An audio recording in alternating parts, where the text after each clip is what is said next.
सीटों पर ही कब्जा करने का दावा है, लेकिन पिछली बार की जीत का रिकॉर्ड तोड़ते हुए। सुनिंदर प्रभात, बहुत शुक्रिया आपका जानकारी के लिए। आगे बढ़ेंगे, आपको बताएंगे भारतीय जनता पार्टी ने तीसरी सूची में 7 सीटों पर उम्मीदवार घोषित कर दिए हैं, जिसमें से 3 लोकसभा सीट पर वर्तमान सांसद का टिकट काट दिया गया है। जिसमें सबसे बड़ा नाम जो सामने आया है वो प्रयागराज से रीता बहुगुणा जोशी का नाम है। जानिए क्या है बीजेपी की नई लिस्ट में ट्विस्ट, इस रिपोर्ट में।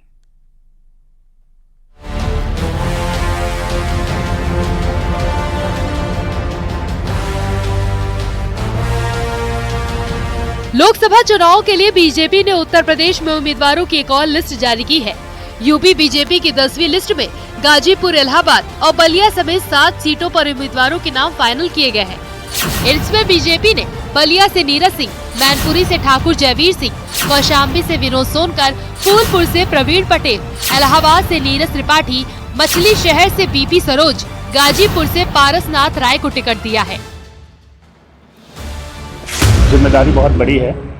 जैसा आपने अभी मेरे परिचय में कहा कि मैं सक्रिय राजनीति में नहीं था। सक्रिय राजनीति में नहीं थे, उसके कई कारण थे। पहली बात तो पिताजी इसके थोड़ा सा विरोध में रहते थे। उसके बाद मैं एडिशनल एडवोकेट जनरल हो गया, तो उस पद की वजह से मैं सक्रिय राजनीति में नहीं आ सकता था। जिम्मेदारी बहुत बड़ी है और पिताजी के आशीर्वाद से, जो हमारे पुराने यहाँ के बुजुर्ग कार्यकर्ता हैं और बाकी भारतीय जनता पार्टी के कार्यकर्ताओं के आशीर्वाद से मैं इस जिम्मेदारी को निभाऊंगा। बीजेपी ने मैनपुरी से जयवीर सिंह ठाकुर पर भरोसा जताया है। वहीं अखिलेश यादव ने जयवीर सिंह पर तंज कसते हुए कहा कि उन्हें पार्टी ने हारने के लिए भेज दिया है, जिस पर जयवीर सिंह ने पलटवार भी किया। उन्होंने तो पहले ही हार मान ली थी। उन्होंने कहा था कि लाखों से समाजवादी पार्टी जीतने जा रही है। ये तो कहीं ऐसा तो नहीं लाखों से हराने के लिए उन्हें भेज दिया हो, जो आदमी पहले से ही डर रहा हो। यही गढ़ था मैनपुरी सदर विधानसभा, जहां से मैं एमएलए हूं। वो भी अवैध किला रहा था। कभी बीजेपी वहां नए पर्ची होने के बाद नहीं जीती थी। पहली बार उस अवैध किले को भेजने का काम जयवीर सिंह ने किया है।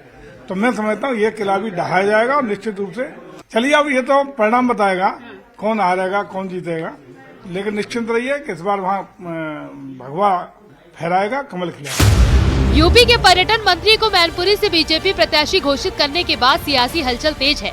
मैनपुरी से समाजवादी पार्टी की प्रत्याशी और अखिलेश की पत्नी डिम्पल यादव का कहना है कि उन्हें फर्क नहीं पड़ता कौन आ रहा है, समाजवादी पार्टी की तैयारी पक्की है।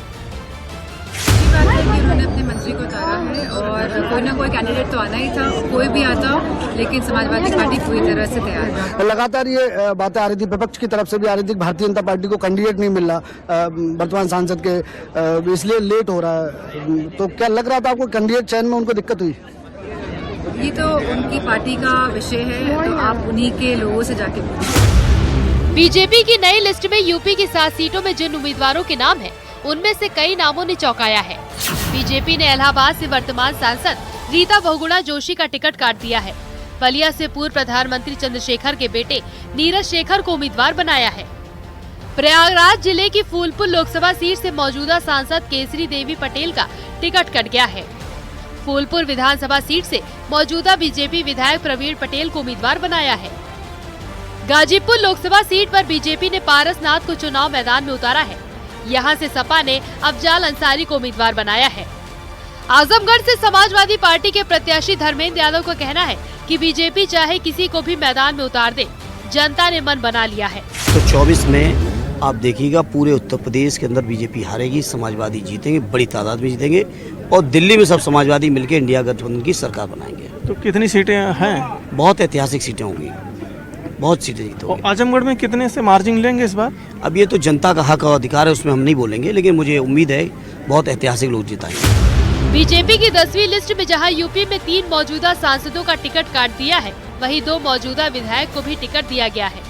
हालांकि अभी भी बीजेपी की 5 सीटें कैसरगंज, रायबरेली, देवरिया, भदोही, फिरोजाबाद पर सस्पेंस बरकरार है। Bureau report, news 18।